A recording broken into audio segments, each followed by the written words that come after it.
नमस्ते मित्रों, आरटीवी में आप सभी का स्वागत है। Thank you.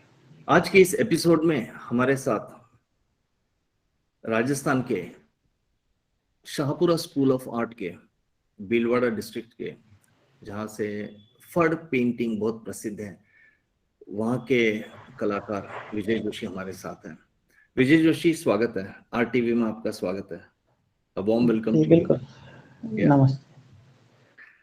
हम लोग तो काफी साल से मिले हैं इसमें एंड आपकी कला के बारे में काफी इंटरेस्टिंग चीज आप हमेशा जब भी मिलते हैं तो उसके बारे में बोलते रहते हैं इसमें।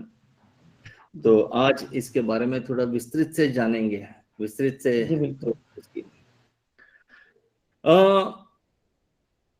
फड़ पेंटिंग ये हमारी देश की एक खूबसूरत विरासत है about the folk and the tribal art.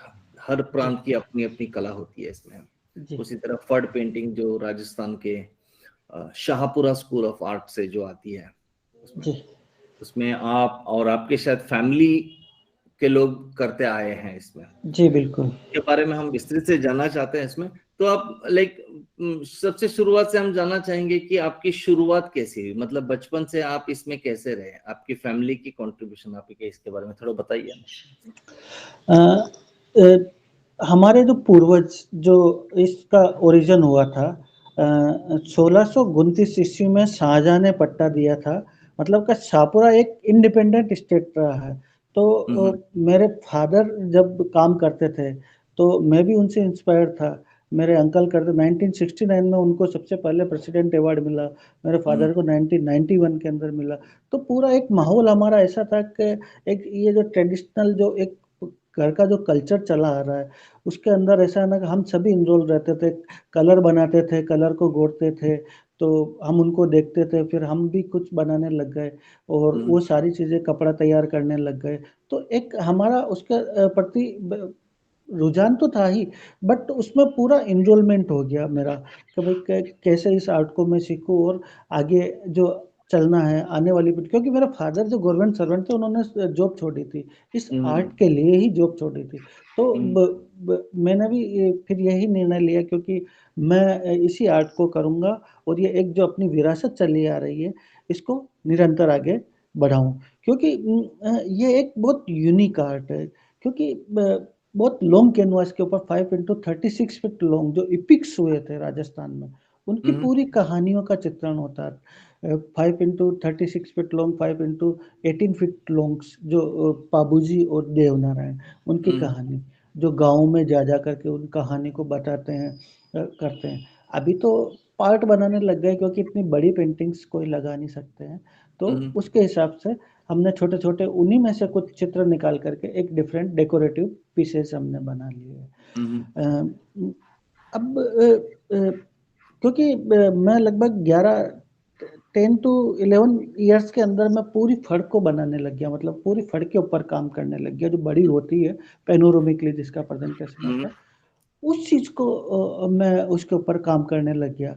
और करते करते आज ये है कि हम पूरा इसी के अंदर है, और पूरा परिवार जो हमारा 16 पीढ़ी से चला आ रहा है वो हम इसको अनवरत कर रहे हैं, और नेक्स्ट टू जनरेशन में हम दे सकें, ये भी हम पूरा प्रयास कर रहे हैं। क्योंकि हमारे जो बच्चे हैं उनको भी हम यही करते हैं कि भाई कि वो भी देखते हैं, सीखते हैं, तो वो सारी चीज़ें उनको पता चलता है कि ये कलर्स कौन सा है, ये कलर कौन सा है, कौन सा कलर मिक्स होने से क्या होगा, प्राइमरी कलर्स कौन से हैं, क्या कपड़ा कैसे तैयार होता है, कपड़ा कौन कौन सा काम में ले सकते हैं, इसमें क्या क्या चीज़ें होती है। तो वो उनको अभी पढ़ रहे हैं, पर उनको अभी सारा ये नॉलेज भी हो रहा है।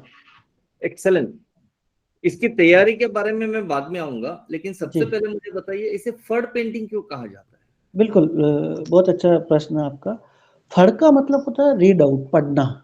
हाँ, पढ़ना एक ये पढ़ना, चित्रों के माध्यम से कहानी को पढ़ना या गा करके सुनाना। आप मेरे पीछे पेंटिंग देख रहे हैं, इसके अंदर बहुत सारे चित्र हैं, ठीक है ना, बट आप इसको आप नहीं समझ पाएंगे, इसको पढ़ा जाता है, क्योंकि इसके अंदर कलर कॉम्बिनेशंस जो होते हैं, जो इपिक्स के जो कलर्स हुए थे, जैसे सपोज कीजिए ये देवनारायण है, तो देवनारायण का जो कलर है वो रेड कलर ही रहेगा।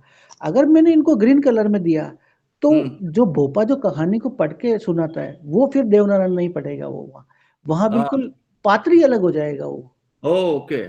हाँ, बिल्कुल इनका इनका जो पात्र अलग हो जाएगा, इनकी जगह मैंने अगर दूसरा कोई डिफरेंट मोटिव्स डाल दिया, तो वो फिर वो चित्र जो वो जो जगह है ना, वो बिल्कुल अलग हो जाएगी। ऐसे ही ये सभी चीज़ें इनको कलर कॉम्बिनेशंस और इनका डायमेंशंस और कहाँ कौन से डायमेंशंस के ऊपर ये इतने डायमेंशंस के ऊपर ये फिगर बनेंगे, तो उतने पे ही बनेंगे, तो ही वो उसको राइट पढ़ेगा। बाकी पढ़ने वाला उसको फिर गलत पढ़ लेगा और वो एक मिनट, पूरा एक हाँ, मिनट मैं थोड़ा समझना चाहूंगा, सॉरी आपको मैं कट कर रहा हूँ, पर हाँ, समझना चाहूंगा यहाँ पे। हाँ, तो आप कह रहे हैं कि एक एक पात्र को एक एक रंग दिया जाता है, तो एक-एक पात्र रंगों के माध्यम से वो पात्र पहचाने जाते हैं। पहचाने जाते हैं, बिल्कुल पहचाने जाते हैं। और ये डायमेंशंस का कैसा है, मतलब साइज के हिसाब से कैसे पहचाना जाता है इसमें? जी, बिल्कुल 5 इंटू 36 या 5 इंटू 18 फीट लॉन्ग पेंटिंग्स जो होती है, जैसे पाबूजी की बड़ी जो फड़ बनती है, उसके अंदर क्या होता है कि पाबूजी की एक घोड़ी होती है केसर काल में, ठीक है? और स्वयं पाबूजी। अब वो जो पात्र होंगे, वो हीरो है उस पूरी उसके पोस्टर्स के, तो वो उनको बड़े बनाए जाएँगे। जैसे उनका तोरण मारते हुए वेडिंग सीन है, तो वो एक डायमेंशंस पे ही बनेगा वो, उससे छोटा नहीं बनेगा। और उनकी जो दरबार होता है, कचहरी जो होती है, जैसे ये कचहरी है, तो अब आप देखेंगे पूरी पेंटिंग्स के अंदर ये सबसे बड़ी कचहरी है। तो एक वो सबसे बड़ी होगी। अब उनका जो उनके नीचे ही उनकी वो जो वापस घोड़ी होती है, तो वो सबसे बड़ी होती है। फिर जहाँ-जहाँ भई कि 3 या 4 जगह, वो जितनी बड़ी होनी है, वो उतनी ही होगी। फिर ऐसा ना कि उससे अगर और भी बड़ी बन गई ना कहीं, तो फिर वो गलत हो जाएगी। तो बिल्कुल उसके अंदर पूरा फिगर्स कितने कहाँ क्या होने हैं, वो सारी चीज़ें, कलर्स की सारी चीज़ें, वो सारी चीज़ें उसमें बहुत ध्यान रखना पड़ता है, कि नहीं तो वो पूरी पेंटिंग ही फिर वो गलत हो जाती है, वो पढ़ने वाला फिर उसको गलत पढ़ लेता है। या आप ये कह रहे हैं कि ये बापूजी हैं जो मेन हीरो एलिमेंट है इसके। आप जी, बापूजी के बारे में थोड़ा बताइए ना। पाबूजी। पहले तो हाँ, बापूजी। ओके। पाबूजी, पाबूजी हुए थे लोक देवता। हम्म। लोक देवता राजस्थान में जो लोक देवता है, उनमें पाबूजी और देवनारायण अ, पाबूजी लक्ष्मण जी के अवतार थे और हम्म। देवनारायण भगवान विष्णु के अवतार थे। हम्म। पाबूजी पाबूजी की कहानी ये है कि उन्होंने गायों की रक्षा के लिए अपना बलिदान दिया था। अच्छा। और जब ऐसा ना कि ये जो घोड़ी थी, एक घोड़ी थी केसर कालमी जिसका मैं ज़िक्र कर रहा था, उन्होंने ली थी चारनियों से। चारनियाँ जो होती है जिनके पास में 10 12,000 गायें थी, तो वो एक घोड़ी ऑपरेट करती थी उनको, मतलब जो चराना करना होता, वो हम्म। एक घोड़ी ऑपरेट करती थी पूरे को, वो सबको ला कर के वापस ठिकाने करती थी। तो उस घोड़ी वो शक्ति का अवतार थी, वो घोड़ी आम घोड़ी नहीं थी, मतलब कि वो द धरती से 7 तल नीचे रहती थी, उसका दूध, खाना-पीना, ड्राई फ्रूट्स वगैरह सारा वो वैसा होता था। तो उन्होंने बाबूजी ने उनसे माँगा कि ये घोड़ी आप हमें दीजिए और हमें ज़रूरत है। तो उन्होंने फिर एक शर्त रखी कि घोड़ी तो मैं दे दूँ, पर जब भी मुझे ज़रूरत हो, तब आपको आना पड़ेगा, कैसी भी हाल स्थिति के अंदर हो। तो हमारे इधर एक सांभर नमक होता है, तो नमक उन्होंने लिया और वचन लिया कि जैसे अगर आप नहीं आए, तो जैसे ये नमक गला, वैसे आप गल जाएँगे, ठीक ओके। है? तो फिर उनकी गायों को एक जिंदराव खींची जो होता है, वो ले जाता है घेर करके अपने वहाँ, ठीक है? तब एक संदेश आता है बाबूजी की जब शादी होती है, उस समय संदेश आता है और कि भाई के आपको बुलावा आया है और आपको जाना है। तो वो वहाँ से 3 फेरे लेते हैं और वहाँ से उठ जाते हैं और फिर उनसे युद्ध करते हैं, उनकी गायों को छुड़ाते हैं और उनका बलिदान हो जाता है, ठीक है ना? अच्छा। और आज भी राठौड़ राजपूत लोग 3 ही फेरे लेते हैं क्योंकि उन्होंने 3 फेरे में ही वो उठ गए थे, जो पाणी ग्रहण होता है, उसमें वो उठ गए थे। तो आज भी वो यही सिस्टम चलता है और वो सारा होता है। ओके। ओके।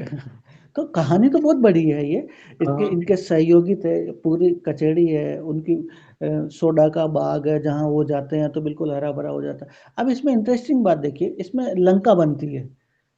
अच्छा, कैमल पहले इंडिया में नहीं थे, सांडिया जिसे बोलते हैं हमारी भाषा में, जो सांडिया बोलते हैं, ऊँट, वो लंका में यहाँ नहीं थे, तो उनको इंपोर्ट करके ही बाबूजी ही लेकर के आए। ओह! हाँ, तो उसमें एंड स्टार्टिंग में कहाँ से?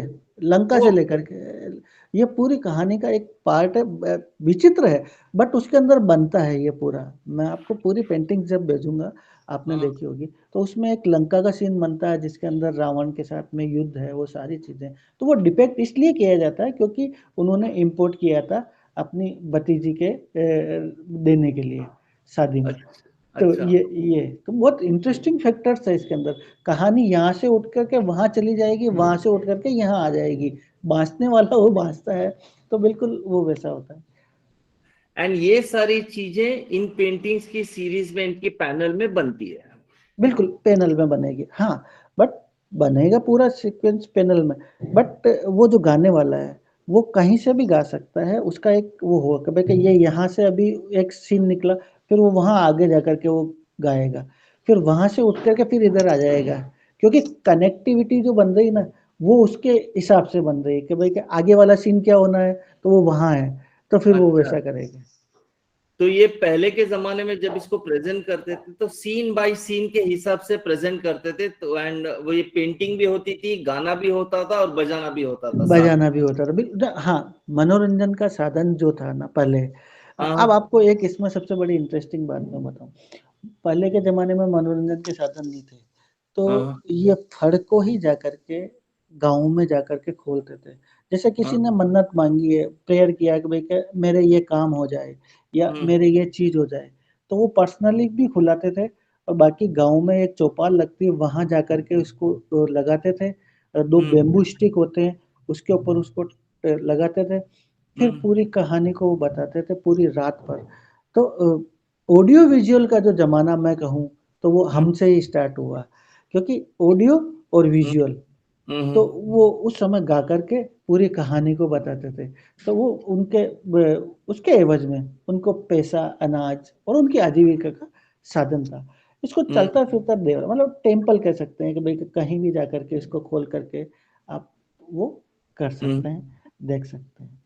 क्या और खूबसूरत है हमारी देश की संस्कृति के बारे में जब देखता हूँ मैं कि हर प्रांत में, हर सेक्टर में, मतलब वो कला हो, वो चाहे कविता हो, साहित्य हो, नृत्य हो जी। या पेंटिंग्स हो, कितना विशिष्ट है, कितना कहानियां है इसमें। बिल्कुल, बिल्कुल, राजस्थान पूरे भारत में बिल्कुल अपना जो फ़ोक आर्ट है, फ़ोक कल्चर है, इंडियन कल्चर्स है, वो अपने आप में एक अद्भुत अद्वितीय है सब, बहुत हम्म, गहराई के अंदर जाकर के। अब रही बात ये कौन-सी शैली में बनाई जाती है, अब हम्म, राजस्थान में ही अपन चल रहे हैं, तो हम्म, राजस्थान में काफ़ी स्कूल्स हैं, आप देखेंगे मिनिएचर है, मुगल है, नाथद्वारा है, पिछवाई जिसे अपन बोलते हैं, किशनगढ़, हम्म, बूंदी, ब्यावर, डिफरेंट शैलियाँ हैं। तो हम्म, ये सापरा शैली के नाम से जानी जाती है, जहाँ राजा-महाराजाओं का संरक्षण मिला था। राजा-महाराजाओं के संरक्षण में ही शैलियाँ बदली डेवलप हुई है। करेक्ट, तो करेक्ट। वो सापरा शैली के नाम से जाना था। फड़ का मतलब पढ़ना, चित्रों के माध्यम से कहानी को पढ़ना या गा कर के सुनाना। हम्म, अब किस में बनाई जाती है? ये सापरा शैली में बनाई जाती है, जिसके अंदर नेचुरल स्टोन्स कलर जो पिगमेंट्स होते हैं नेचुरल, वो हम्म, काम में लिए जाते हैं। उनकी ड्यूरेबिलिटी 100 साल, 200 साल तक रहती है और उनका हम्म, एक पूरा प्रोसेस होता है। तो वही आज हम फ़ॉलो करते हैं, मतलब कि नए काम भी करते हैं, बट पुराना प्रोसेस हम सारा फ़ॉलो करते हैं। आज भी वही पुराना प्रोसेस फॉलो करते हैं, मतलब वही बिल्कुल natural stones, natural pigments, colours, वो इसमें। बिल्कुल नेचुरल जो स्टोन्स होते हैं, उनको हम क्रश करते हैं, तो जो चटनी की जो खरड़ होती है, उसके अंदर 1 महीने तक वो कलर बनता ही रहता है हम्म, और फिर उसको लगाते हैं हम, गोंद वगैरह मिलाते हैं, तो उनकी ड्यूरेबिलिटी रहती है। हमारे पास में हमारे पूर्वजों की पेंटिंग्स पड़ी हुई है, पूर्वजों की, तो 300 साल हो गए, 250 साल हो गए, वो आज भी एज इट इज़ है, मतलब कुछ क्या जगह बात डैमेज। हाँ, तो कलर कितना प कैसे क्या काम में लेना है, हमने वही ट्रिक काम में ली है जो हमारे पूर्वजों ने ली। आज की ट्रिक एक अलग हो गई, बट हमने उसी मेथड को, प्रोसेस को फ़ॉलो किया है, जो है। हम हमारे पूर्वज करते आए। इसकी कपड़े कौन सा इस्तेमाल होता है इसमें? हाँ, कपड़ा एक रेज़ी होता है, रेज़ी कपड़ा होता है कॉटन का। जो कलर्स एब्जॉर्ब कर लेता है। आप देख सकते हैं उसको 2 सूती रेज़ी बोलते हैं, जैसे जीन्स का जो कपड़ा होता है ना, उतना वो मोटा कपड़ा होता है। तो ओके। उसका रीज़न ये होता है, क्योंकि जब फड़ जो बाँची जाती है गाँव में तो उसको खींचते हैं, तो वो फटे नहीं, कुछ हो नहीं। तो उस हिसाब से उनके लिए तो वो रेज़ी हम काम में लेते हैं जो ड्यूरेबल रहे, और बाकी बाकी के लिए हम किसी भी कॉटन क्लॉथ्स के ऊपर, थिक क्लॉथ के ऊपर, सिल्क के ऊपर, जो आज के आर्ट लवर हैं, उनको जो डिमांड चाहिए, वो उसके अकॉर्डिंग हम काम करते हैं। एक्सीलेंट। आपकी ये जो फड़ पेंटिंग है, जी, ये राजस्थान के बाकी स्कूल ऑफ आर्ट से कैसा जी। डिफरेंट है? थोड़ा उसमें फर्क क्या है? बिल्कुल, बहुत ज़्यादा फ़र्क है। फ़र्क ही नहीं, बहुत ज़्यादा फ़र्क है। पहली बात तो इसकी एक साइज़ जो है, वो अपने आप में अद्वितीय है। इतनी बड़ी पेंटिंग्स किसी भी स्कूल में नहीं बनती। एक ओके। उनकी पर्टिकुलर साइज़ है, और सब्जेक्ट और कहानी बेस्ड ये पेंटिंग है। या तो आपको बंगाल की पट्टचित्रा मिलेगी, या फिर छापरा की फड़ जो मिलेगी, वो स्क्रॉल होती है, वो भी स्क्रॉल होती है, और ये भी स्क्रॉल है। बट उसको वो गा कर के सुनाते हैं, और हमारी जो एपिक्स है, वो एक अलग है। जैसे मुख्य जो होती है, बाबूजी, देवनारायण, कृष्णदला, रामदला, इनके ऊपर काम होता है। और अब जैसे इसमें जो कहानियाँ होती है, वो अमूमन दूसरे में नहीं होती। जैसे आप मिनिएचर देखेंगे तो एक पोर्ट्रेट देखेंगे, तो पोर्ट्रेट में आप आराम से वो समझ जाएँगे कि भाई ये चीज़ है। बट इसको समझने के लिए आपको आर्टिस्ट से ही समझना पड़ेगा कि भाई ये कहानी क्या कह रही है, ये सीन क्या कह रहा है, इसका कलर्स जो है वो किसका है, ये पाबू जी का है, डेमा जी का है, चांदा जी का है, या हरमल जी का है। ये घोड़ी के अंदर अगर ब्लैक की जगह अगर दूसरा कलर लगाया तो ये घोड़ी किनकी है, और केसर कालमी कौन है। तो ये सारी चीज़ें उसमें बिल्कुल डिफरेंट है। एक मैं पोर्ट्रेट बनाता हूँ, एक हनुमान जी का या गणेश जी का पोर्ट्रेट बनाता हूँ, तो ईज़ी में मुझे समझ में आता है कि भाई कि ये चीज़ है। करेक्ट। है ना? बट अगर इसमें 10 फिगर है तो 10 की अपनी कहानी है। एक अच्छा। छोटे से में 10 में भी अपनी कहानी है कि भाई कि ये सीन ये डिपिक्ट कर रहा है कि भाई कि इसके अंदर ये है, ये शादी वाला है, ये चीज़ है। तो ये सारी चीज़ें इसके अंदर ये अपने आप में डिफरेंट बनाती है। इसके कलर्स, अच्छा सबसे बड़ी बात इसमें साइड फेस होते हैं, प्रोफाइल फेस होता है, इसमें फ्रंट फेस ओह, होता है ना। ओके। सो फड़ पेंटिंग में सीधा प्रोफाइल फेस ही होता है सब? हाँ, बिल्कुल। क्या बात। हम्म। और इसमें शेड भी नहीं लगता है, इसमें कोई शेड नहीं लगता है। कुछ आप 2-3 फिगर्स देखेंगे, जैसे भैरू जी वगैरह है तो उनके फ्रंट फेस होते हैं। बाकी इसके अंदर कोई फेस वैसे नहीं होता, सब प्रोफाइल फेस होते हैं, और विदाउट शेड होते हैं, कोई शेड नहीं लगता। इसमें प्राइमरी जो कलर्स होते हैं, उन्हीं को ऐसा ना कि हम सारे मिक्स करके करते हैं, red, yellow, orange, all green. Direct colours, primary direct colour. Colour, बिल्कुल बिल्कुल अप्लाई सीधा करते हैं हम। मतलब सीधा, कि इसमें शेडिंग नहीं होता है, शेडिंग मिक्सिंग नहीं नहीं होता। होता है, मिक्सिंग नहीं होता है। हुँ, तो ये सारी चीज़ें इसमें अपने आप में इसको एक अलग अद्भुत बनाती है। अब जब साइज के बारे में बात करते हैं तो ये एवरी कैरेक्टर में कैसा, इन टर्म्स ऑफ लाइक ये 10 इंच होगा, 8 इंच होगा, ऐसा साइज है कि कैनवस का साइज है, कपड़े हाँ, का नहीं, साइज है इनसे? नहीं नहीं, कपड़े का जो साइज़ है उसके अकॉर्डिंग काम होगा। हाँ। जैसे अब सपोज़ कीजिए कि मुझे इसी को मिनिएचर में काम करना है, ठीक है हम्म। ना? तो 18 फीट को अगर मिनिएचर में करना है तो वो उसके अकॉर्डिंग साइज़ हो जाएगी, ओके। सो है ये ना? कैरेक्टर की साइज की ऐसी कोई पहचान की रेलेवेंस नहीं है, ये कपड़े के साइज के हिसाब से बदल सकता है? नहीं, कपड़े के साइज़ के हिसाब से बदलेगा, बट जहाँ मुझे मुख्य जो चीज़ें हैं, जिसे हम्म, हाइलाइट बोलते हैं, हाइलाइट, हाँ, वो अगर हाइलाइट नहीं होगी, तो फिर ऐसा है ना कि उसमें सब एक जैसे हो जाएँगे, एक जैसा होगा, उसका मेन ठीक है ना? सेंट्रल कैरेक्टर बड़ा रहेगा, उसके आजू बड़ा बाजू फिर। रहेगा, बिल्कुल वो छोटे रहेंगे, है ना? Excellent। तो वो सारी चीज़ें उसके अंदर निहित होती है कि भाई कि मुझे अगर मैंने इसमें कचहरी बनाई है, बाबू जी का अगर महल बनाया है, तो वो हम्म। बड़ा है, बड़ा ही होना, उसमें मैं छोटा कर ही नहीं सकता हूँ, क्योंकि वो मेन हीरो है। तो उनको हाईलाइट वैसे ही किया जाएगा, उनकी जो घोड़ी है उनको हाईलाइट वैसे ही किया जाएगा, बाकी सब छोटे होंगे, तो उसके कैनवस के अकॉर्डिंग होंगे। सो सारे पात्र इसके या तो माइथोलॉजिकल रहेंगे या तो राजघराने के, ऐसे ही रहेंगे, करेक्ट? इसके करेक्ट। मैथोलॉजिकल रहेंगे, राजघराना से तो नहीं, मैथोलॉजिकल से जो कहानी के अकॉर्डिंग ही रहेंगे सारे सब कुछ चीज़ें इसमें। जैसे उनकी जो ब्लैक बॉर्डर बनती है तो वो भी एक पुराने समय से बनती आ रही है, तो वो ही हम उसको अप्लाई करते हैं, तो ये सारा प्रोसेस वो ही रहेगा। बट आज के समय में कुछ चेंजेस हुए हैं, क्योंकि आम अध्येता ये इन चीज़ों को नहीं जानती है और इतने डीप में भी नहीं जाते हैं वो। तो हमने उनकी जो डिमांड्स है, क्योंकि देखिए फोक जो है अपने आप में एक अद्वितीय चीज़ है, और आज का जो यूथ है उनको चाहिए कुछ नया, फास्ट कलर और कुछ ऐसी इस टाइप की चीज़ें। तो हमने भी क्योंकि हमें भी आजीविका चलानी है, तो हमने भी उन चीज़ों में कुछ काम किया, बट अपनी स्कूल में ही काम किया है।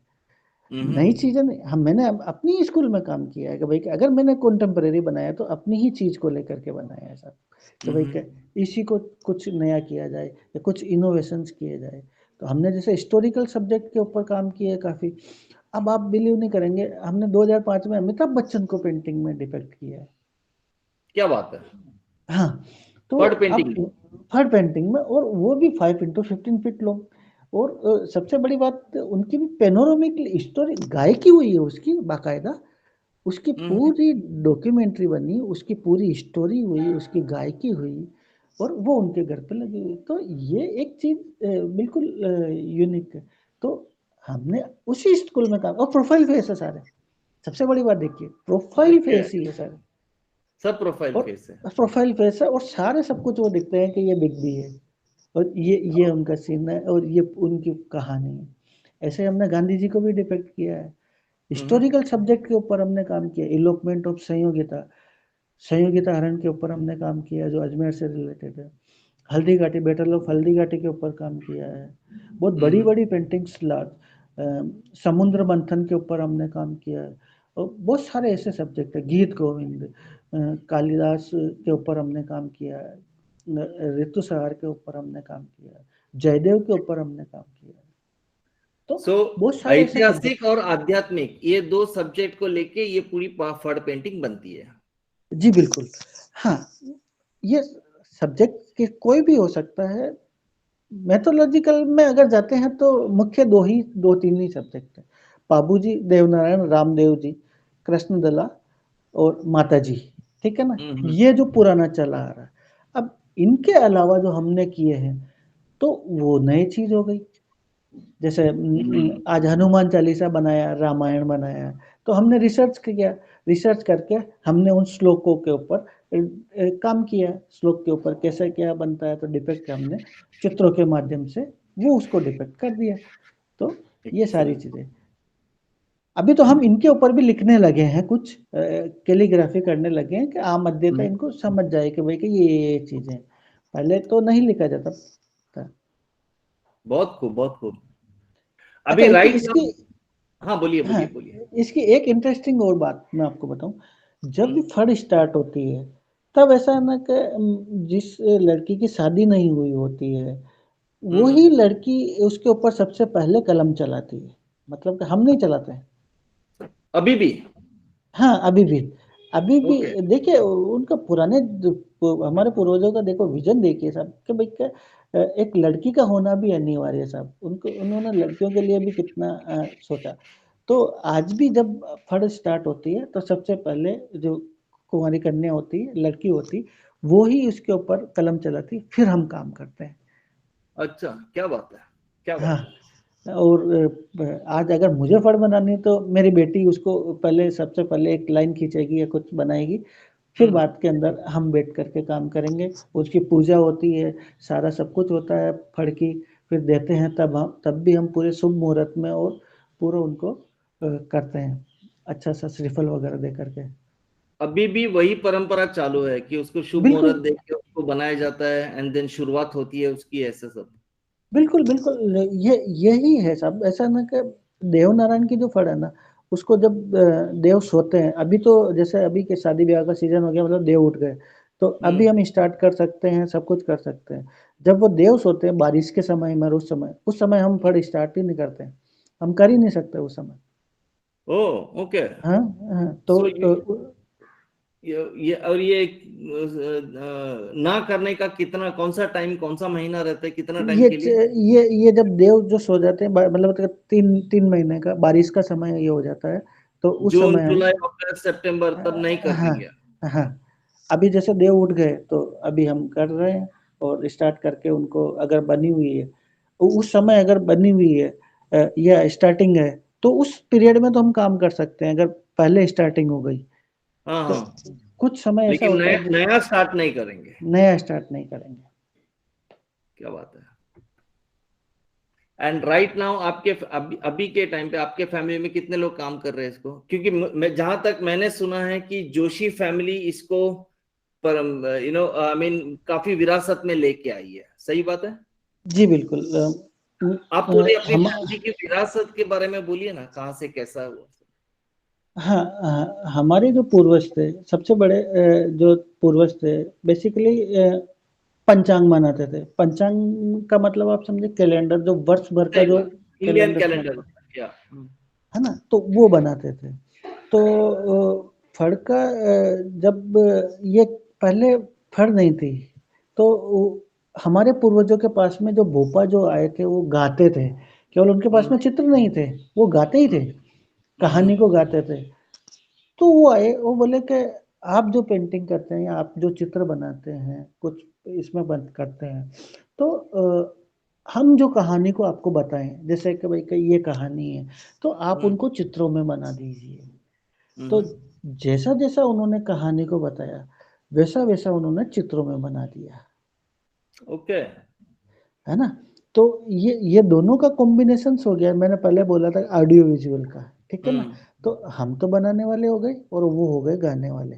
कहानी हमें भी पता है पूरी, सब कुछ ये है, बट वो आए कि भाई का एक देखिए, कोई किसी चीज को मस्तिष्क के ऊपर एक सुनने, वो चित्रों के माध्यम से देख करके सुनते हैं, तो वो जल्दी समझ में आती करेक्ट है ना? करेक्ट। तो तो उन्होंने जैसा जैसा बोला, वैसा वैसा चित्रों में हमारे पूर्वजों ने बना दिया। एंड ये जैसे ही कौन से उन्होंने, साल की बात है, कुछ ये अंदाज है? लगभग 650 साल पहले की बात बता रहा हूँ मैं आपको, ओके ओके। है ना? तो उन्होंने बना दिया, और ये परिपाटी चली आ रही है अभी तक। अच्छा, शाहपुरा का जो इतिहास मैं बताऊं आपको, 1629 ईस्वी में शाहजहां ने पट्टा दिया था। अच्छा। 1629 ईस्वी में शाहजहां ने पट्टा दिया था, और सुजान सिंह जी जो हमारे जो दरबार थे, उन्होंने इसे यहाँ के राजा बने थे। तो ओके। शाहजहां के समय का ही, शाहजहां के नाम का, और सुजान सिंह जी के नाम से शाहपुरा बसा। Okay okay. और पहले ये हमारे नियर के अंदर एक फुलिया परगना है, उसके अधीन था। जैसे आज हमारे डिस्ट्रिक्ट के अधीन हम है ना, वैसे ये फुलिया के अधीन था। तो एक इंडिपेंडेंट स्टेट जो फुलिया से टूट के 210 गांव मिलकर के, जब शाहजहां ने हमारे दरबार ने मांगा कि हमें शाहपुरा का पट्टा दीजिए, शाहपुरा, हम मुझे शाहपुरा रियासत दीजिए, तो उन्होंने बोला वो छोटी रियासत है। तो फिर उसमें 210 गांव और मिलाए, मतलब कि 210 गांव और मिला करके उसको बड़ी रियासत की, और शाहपुरा सबसे बड़ी रियासत थी उस समय, उस जमाने के अंदर। ओके। और तो फिर वो ये एक इंडिपेंडेंट स्टेट बनी, फुलिया से अलग होकर के एक इंडिपेंडेंट स्टेट बनी। तो उसी उससे पहले ही हमारे पूर्वजों ने इस आर्ट को इस्टेब्लिश कर लिया था। 650 साल तो हम कहते हैं, उससे पहले भी 700 साल समथिंग हो ही गए। तो ये चला आ रहा है। एंड अभी कैसा है, अभी इसमें आपका पिताजी करते हैं, आप करते हैं, आपका भाई करते हैं, how is that family thing, कौन कौन करता है? सभी करते हैं, जब जिसको जितना मतलब कि जो फीमेल्स को है वो समय मिलता है तो वो भी करते हैं, और बच्चे को भी थोड़ा सीखते हैं। और मैं पूरा प्रोफेशनली, क्योंकि करते हैं, क्योंकि सारा इसी के ऊपर है हमारा। तो अदर सोर्स है ही नहीं, आर्ट यही है, तो हम इसी को करते हैं। हमारे मतलब 20-25 जो हम परिवार के पूरे सदस्य हैं, वो सब मिल करके हम काम करते हैं। बट रहते अलग-अलग है शाहपुरा हाँ में ही, बट सभी जने काम करते हैं। एक्सीलेंट या ये एक बहुत खासियत है हमारे फोक आर्ट में, हमारे इंडियन फोक आर्ट में कि ये इंडिविजुअल बेस्ड नहीं है, ये कम्युनिटी बेस्ड है। ये कम्युनिटी बेस्ड है, बिल्कुल। तो ये जी, फर्ड पेंटिंग का जो ये कम्युनिटी, मतलब पूरा परिवार, पूरा फैमिली, पूरा कम्युनिटी मिलके उसको एक एक थोड़ा, मतलब आप आएंगे शायद एक हाथी बनाएंगे, दूसरा आएगा कुछ घोड़ा बनाएगा, तीसरा आएगा कुछ मंडप बनाएगा, ऐसा मतलब पूरा कम्युनिटी काम चालू रहता है इसमें। हाँ, बिल्कुल। ये अब चीज जैसे मैंने बहुत खासियत देखी हमारे भारतीय फोक आर्ट में, काफी बहुत जी, सारे फोक आर्ट जो हमारी वैसे वो कम्युनिटी बेस्ड है, इंडिविजुअल बेस्ड नहीं है, ये बहुत हाँ, विशिष्ट है। नहीं है। एंड इंडिविजुअल में मुझे आश्चर्य ये बात का होता है कि पूरा कम्युनिटी बेस्ड होने के बावजूद भी सबकी कारीगरी में, सबके हाथ में इतनी ब्यूटीफुल कारीगरी है, ये तो बहुत जी, विशिष्ट की जी, बात है। जी। जब एंड में देखते हैं तो ऐसा नहीं लगता है कि 8-10 लोगों ने इसको बनाया, ऐसा लगता है कि किसी बनाया, एक बिल्कुल। ने बनाया, बहुत खूबसूरत। एक ही नहीं बनाया, बिल्कुल। या जी। तो ये सारा एक मतलब कि परिवार को जो जोड़ के रखना है, पूरा पारिवारिक जो होता है, तो वो सारी चीज़ें इस आर्ट के अंदर होती है। मतलब बहुत खूब। एक छोटा कैनवास हो तो एक अलग चीज़ है, बट बड़ी पेंटिंग के ऊपर आप 5 जने काम कर रहे हैं, तो अपने हिसाब से वो जल्दी भी तैयार होती है और एक सहयोग से होती है। सो आपका फर्ड पेंटिंग को अगर देखा जाए, I mean by and large any folk art को, लेकिन स्पेशली आपके जो फर्ड पेंटिंग, तो इसमें आध्यात्मिक उसके मौल्य है, जी। ऐतिहासिक मौल्य है, है।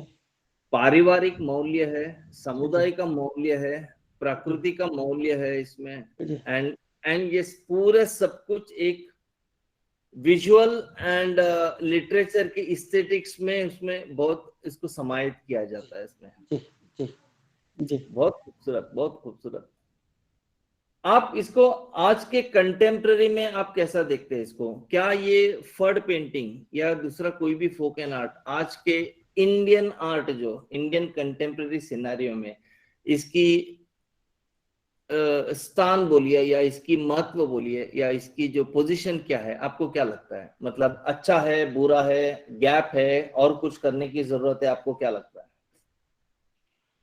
देखिए कॉन्टेम्परेरी एक बिल्कुल थोड़ा-सा अलग हो गया है। अगर आप फ़ोक में जाते हैं, किसी भी चीज़ के अंदर जैसे मैंने आपको बताया कि मैं अगर इसके अंदर कहीं पुट लगा देता हूँ, कहीं थोड़ा-सा कलर कॉम्बिनेशन जैसे मैंने इसमें पिंक कलर लगा दिया या मैजेंटा कलर लगा दिया, तो वो जो चीज़ है ना, वो ये कलर लगते ही उसका चेंज हो गया वो, हम्म। ठीक है ना?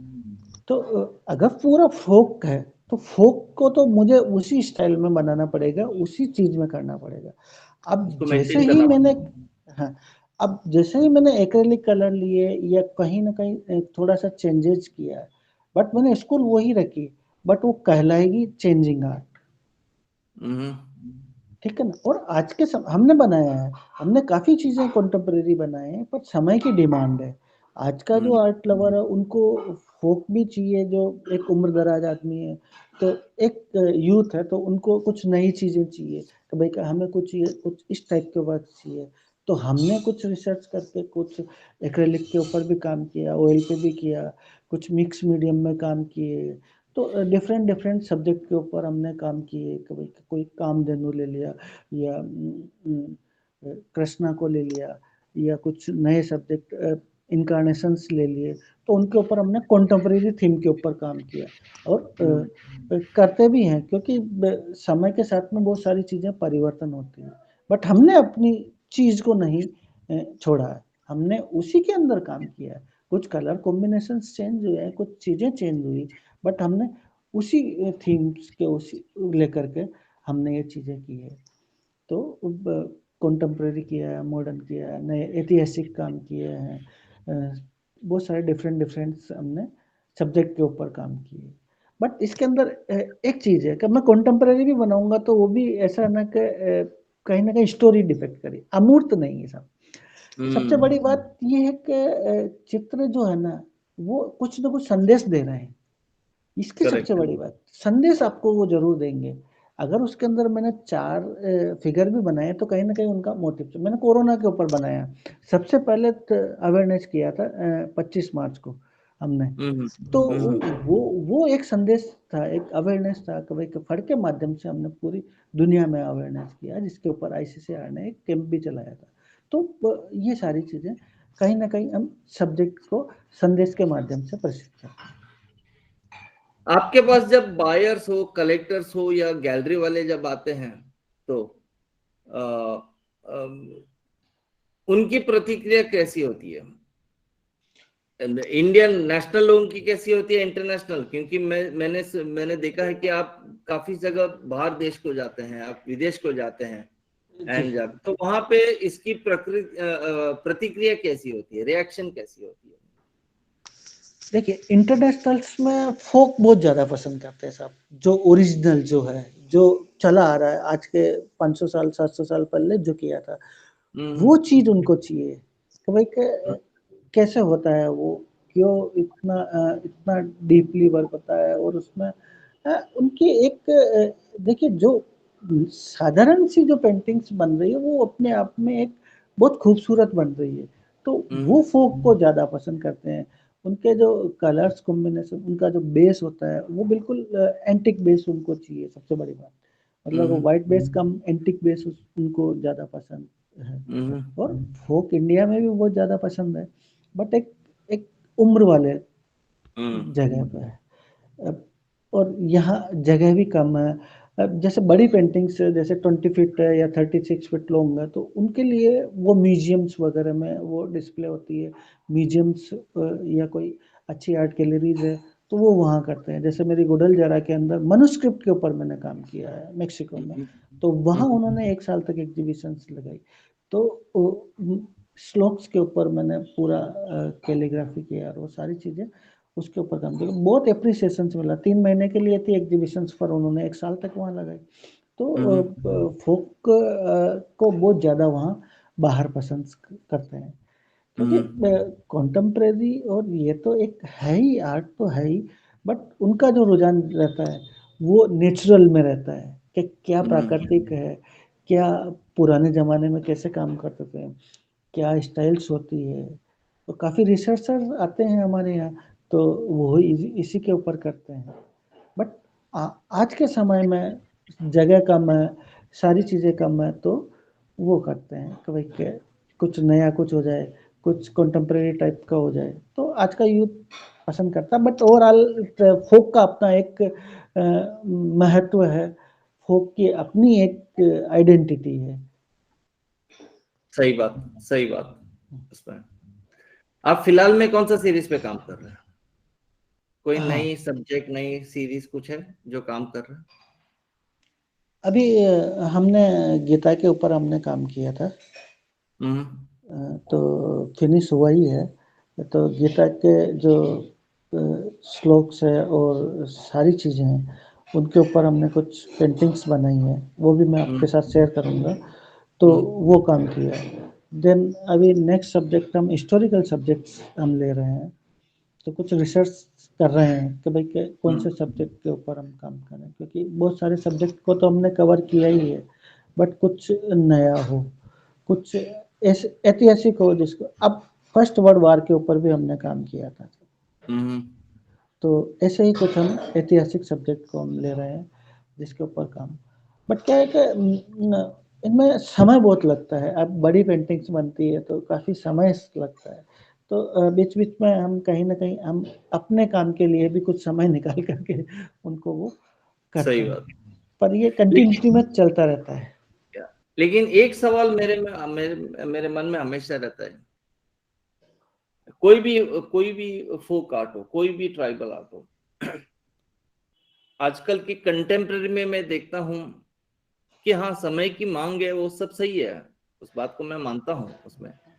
लेकिन वो कंटेम्प्रेरी के नाम पे वो इतने आधुनिक हो जाते हैं, उनके फॉर्म्स, उनके जो ये इस तरीके से आज के आधुनिक फॉर्म्स को, फॉर एग्जांपल मैं एक वारली का पेंटिंग देख रहा था जिसमें मोबाइल वगैरह फॉर्म्स दिखाए उसमें। जी, जी। अभी वो मुझे ऐसा लगता है कि वो वारली पेंटिंग की जो खासियत थी, मतलब वो basically agriculture based, pastoral based था उसमें, जी बिल्कुल। उसकी वो चलेगी। हाँ, फॉर्म्स आ गए उसमें, एंड उसमें कार्स आने लगे, उसमें एरोप्लेन्स आने लगे उसमें। तो ये जब कंटेम्प्ररी के नाम पे जो हमारी सांप्रदायिक या जो वेरी से क्या बोलते हैं उसमें, द ट्रेडिशनल फॉर्म्स जो होते हैं, जो ट्रेडिशनल उसकी खासियत है, उसकी जो स्टोरी है, वहां से हट के जब काफी सारे टेक्निकल मॉडर्न चीज में आते हैं, तो उसकी मौल्य में घटती नहीं है या कुछ फर्क नहीं पड़ता है कि उसमें, और क्या करना सही है, आपको क्या लगता है उसमें? नहीं, देखिए जो सब्जेक्ट के ऊपर काम कर रहे हैं, एक जो ओरिजिनल जो आर्टिस्ट होता है, तो वो इन चीज़ों से हमेशा दूर रहता है। मेरा ये मानना भी है, क्योंकि कुछ आर्ट की एक आइडेंटिटी है कि भाई कि इस आर्ट को इतना भी नहीं सप्रेस किया जाए कि वो ओरिजिनली नहीं रहे, या उसका ऐसी चीज़ें बदल जाए। और कुछ जो कॉमर्शियल जो आर्टिस्ट होते हैं, कुछ इस टाइप के जो आर्टिस्ट होते हैं, तो वो अपने हिसाब से, जो एक व्यापारिक दृष्टिकोण के हिसाब से, वो उन चीज़ों को काफ़ी बदल देते हैं। आज मेरी जो फड़ आर्ट है, अब किन्होंने स्क्रीन कर लिया और अपने हिसाब से उन्होंने काम में लिया, बट आर्ट तो फॉर्म तो मेरी है, स्कूल मेरी है। अब आम आम लोगों को ये पता नहीं होता है कि भाई ये ओरिजिनल आर्ट है कि नहीं है, बट अगर फॉर्म्स अगर उन्होंने बदल दी है, तो फिर वही वो चीज़ उसको दिखती है। जब ओरिजिनल आर्टिस्ट से और ओरिजिनल आर्ट का अगर कंपेयर किया जाता है, तब पता चलता है कि अरे ओरिजिनल आर्ट तो ये है, ये कॉपीड आर्ट है। तो बहुत सारी जगह ये होता है कि जो अच्छा जो आर्टिस्ट होता है, वो तो ये काम नहीं करता, बट कोई डुप्लीकेट आर्टिस्ट होते हैं या कोई कॉपीड आर्टिस्ट होते हैं, तो वो अपने हिसाब से उनको काम कर लेते हैं। आर्ट के अंदर क्या है कि आर्ट एक तपस्या है। आज 30 साल का मेरा एक्सपीरियंस है, हम्म। और 30 साल के एक्सपीरियंस में, और मुझसे आकर के कोई स्टूडेंट सीखता है और 6 महीने में कुछ बना लिया। अब कुछ बना लिया, तो अब वो बना करके अपने आप में वो कुछ ऐसी चीज़ें वो कर देते हैं, या कुछ ऐसी करते हैं। तो जो मैंने सीखा है, और हम तो अनवरत सीख ही रहे हैं, तो वो आज के पास पेशेंस नहीं है, तो वो कुछ भी अपने फेमस होने के लिए, या कुछ भी व्यापारिक दृष्टिकोण से वो इन चीज़ों को प्रसारित और प्रचारित करते हैं। बाकी जो अच्छा और मौलिक आर्टिस्ट है, वो इन चीज़ों से हमेशा दूर रहेगा, जो ओरिजिनल आर्टिस्ट है। हाँ, करेगा तो भी अपनी एक दायरे में करेगा कि भाई कि ये चीज़ इस दायरे में फिट रहती कि नहीं रहती है। क्या होना चाहिए? क्या संदेश दे रही है क्या ये चीज़? क्या कुछ इससे कुछ बेनिफिट्स होने हैं? अगर होने हैं, तो फिर वो सारी चीज़ें वो करते हैं। अब जैसे हमने कोरोना को बनाया, तो कोरोना को बनाया है, तो उसमें सारी चीज़ें हमने डाली कि भाई कि 2 गज की दूरी, मास्क है, तो अब उसको हमने कैसे डिपिक्ट किया है कि भाई कि उससे लग जाए कि भाई कि ये सारी चीज़ें हमें यूज़ में लेनी। अब ये उसकी डिमांड है कि भाई कि आपको साबुन से हाथ धोने हैं, तो हमने वहाँ वो भी बनाया है। बट ऐसा नहीं होगा भाई बहुत सारी जगह ऐसा होता है कि भाई कि उसका मिसयूज़ ज़्यादा हो जाता है आर्ट का, करेक्ट। है ना? तो अमूमन folk आर्टिस्ट तो बहुत कम ही करता है। बाकी आजकल कंटेम्परेरी, मतलब कि नए जो कंटेम्परेरी या मास्टर्स जो है, वो भी बहुत सारी folk को लेकर के काम कर रहे हैं, और अपने आर्ट में उसको कोलैबोरेट कर रहे हैं।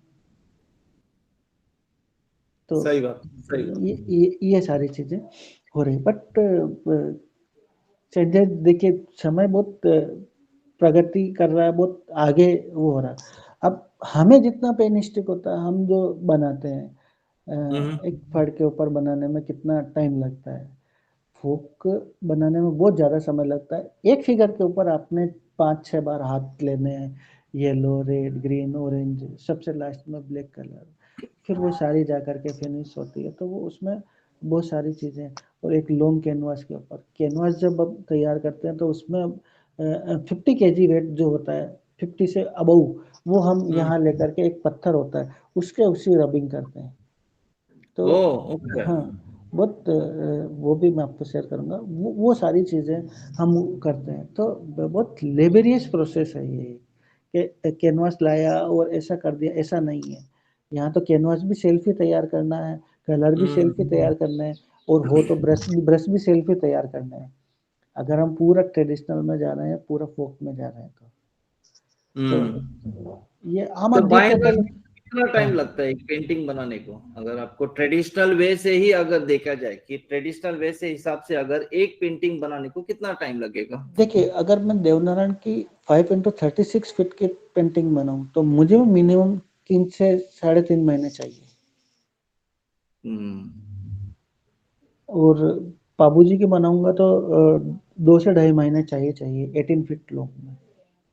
तो वो सारी चीज़ें उसमें करनी होती है, कपड़ा कैनवास तैयार करने के लिए, फिर उसमें कलर जो एब्जॉर्ब करने हैं तो 2 टाइम हम उसको अप्लाई करते हैं तो लॉन्ग टाइम ड्यूरेबल रहे, तो ये सारी चीज़ें उसमें होती है।